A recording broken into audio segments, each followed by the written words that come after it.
Our next comedian is very funny, so let's put your hands together for Will Poole.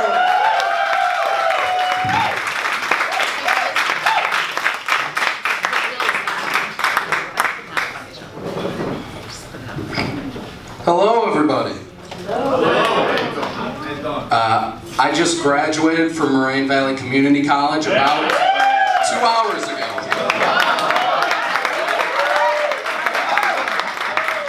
And now I'm here. We're putting that associate's degree to work right now.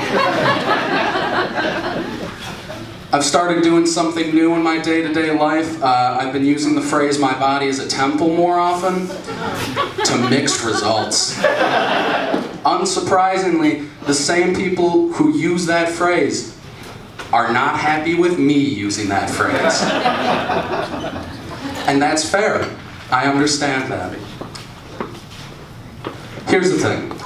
I started saying it as a joke, right? But somewhere along the way, you start to believe it, you know? Because my body is a temple. It's just very poorly constructed. Like, it feels like there's a lot of beams out of place. It's like they had more material than they had square footage. But someone just said, fuck it, let's see how big we can make it.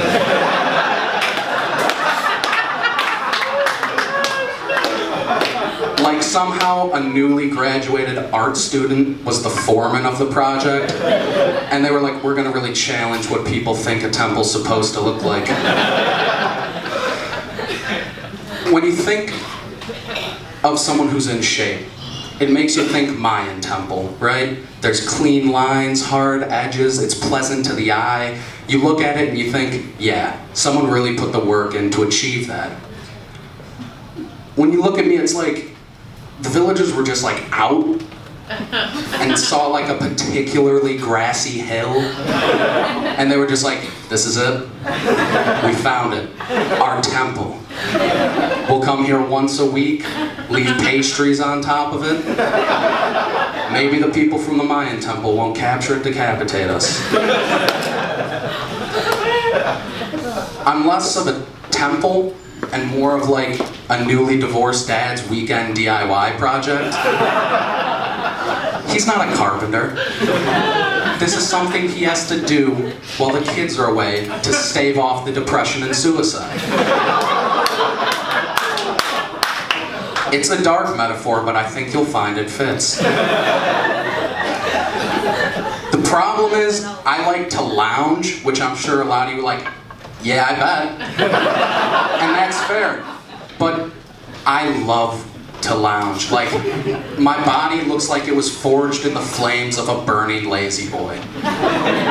Like, I will drink a 5-hour energy just so I don't fall asleep while I'm lounging. Don't want to miss anything. Here's the thing with lounging.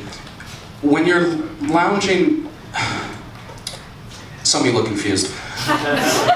Maybe you don't remember the last time you had a good lounge. I'll tell you when. It's when you had something important to do. And instead, you sat down. But this was not like every other time you sat down. This was phenomenal. This was unlike anything you had experienced in recent history. You were noticing things about this chair you have never noticed about a chair before. You sat down and you thought, oh my God, lumbar support? Excuse me, lumbar support? I didn't know this existed. It's as if the fact that you're mentally procrastinating is physically improving this chair. Like, your mind will start to make things up. You're thinking, oh my God, I'm pretty sure this is silk. I don't own anything silk, but this is what silk feels like. You gotta be careful when you're lounging. You get too deep in a lounge sesh, you start to have unsettling thoughts. I was about 2 hours deep in a session. That's rookie numbers, I could go all goddamn day. I was 2 hours deep in a lounge sesh, and I had an unsettling thought. I was sitting there, and I thought, oh my God, this chair? This chair is softer than the dick of a man whose erectile dysfunction destroyed his marriage.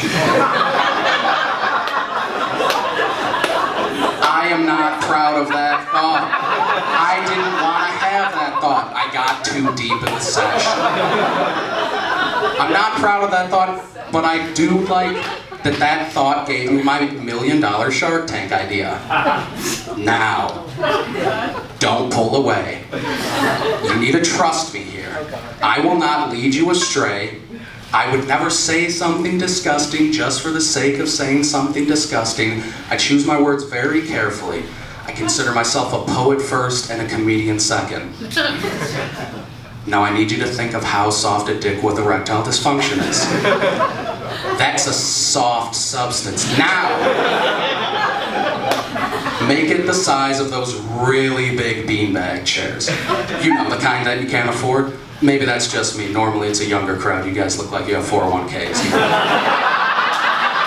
can probably afford these beanbag chairs. Those really big beanbag chairs that you're not going to buy for your kids or grandchildren. Maybe that fits more. Now, here's the difficult part. I need you to stop thinking of it as a dick. I realize that's the hard part, no pun intended. Stop thinking of it as a dick and start thinking of it as the versatile piece of furniture it is. The sack. It's like a beanbag hammock type situation. The shaft. That's a body pillow. Now, if you buy the uncircumcised one, that's a built-in blanket, baby. It's still in beta. We'll work out the kinks. We don't know how to get the smell out yet, but we'll figure it out. Now, I'll leave you with this. I have a little bit of advice for everyone. It's something that I like to do when I feel bad, and that is I like to think of people that are less fortunate than me. And immediately you're thinking someone who's bedridden with stage 4 or something, and it's never good when it has stages. But that's your thinking. When I think of someone less fortunate, I think of someone like a kid who grew up on a one-way street, right? You couldn't even tell me why that kid's less fortunate. You might even be thinking, hell yeah, only have to look one way to cross the street? Sounds like a bonus. Nope, that's where we get them. Maybe, if you spend your entire adolescence only looking one way to cross the street, you're statistically more likely to get hit by a car. Think about it. Only one way, every time. You're telling me that kid's never gonna slip up? Not once? Let me paint you a picture. You're 27 years old. You're well over your past. You're walking down the street, a fully functional adult. All of a sudden, out of the corner of your eye, you catch it.